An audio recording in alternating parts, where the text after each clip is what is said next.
Hey Fellowship, Tony Moceri here. Nate asked me to put together a little video on why I enjoyed or joined my community group last session. So anybody who knows me is going to tell you that I'm pretty cynical.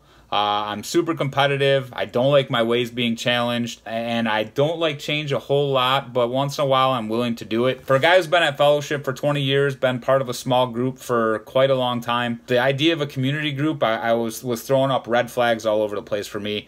I had questions all over the place, but the reality of the situation is I knew that as the church was changing and going through process, I needed to make some changes myself. So Chris and I ended up hosting this small group, our community group, excuse my language, see, old school, led by Renee. And the best way to describe it was that it was extremely challenging for me in the beginning. We read a book by Tozer called Alive in the Spirit. Anybody who's read Tozer will be the first to tell you that it's deep. It's read a chapter, fall asleep, read a chapter, and when I say chapter, I mean 2 or 3 words, fall asleep. It's just deep, deep stuff, right? So my first couple weeks, if I'm being honest, I spent a lot of time in our group complaining about the book, not being able to, telling myself, hey, I can't live up to the standard that this book is asking. And what I wasn't realizing that as this group's progressing the whole time, I was building relationships every single week with people that I just did not know or talk to too much at the church. Yes, I've seen you. Yes, we are acquaintances. Maybe shared a quick chat in the kava room or something before. But the reality of the situation is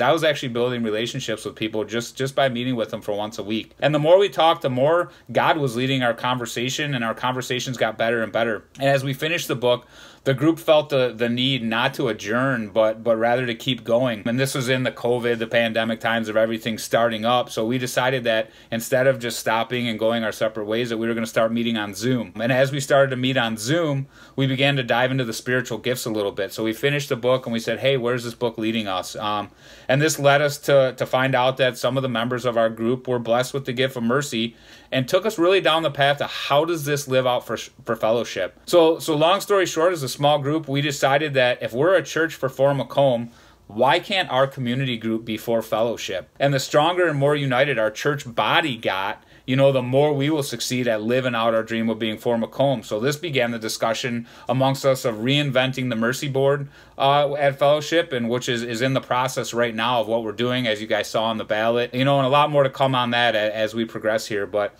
at the end of the day, to sum up why I joined a community group, for the longest time I was a guy who sat in my chair asking what the church can do for me. I was always scared to do something different because different means change.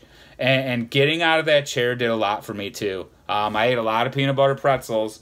I made some new friends. We had lots of laughs. But I saw the direction, a little bit of the direction in which God was pointing me in my life. So a complete positive story from a community group. You can only see that if you're willing to look and willing to get out of your chair. So my advice to you is join a community group for the next session.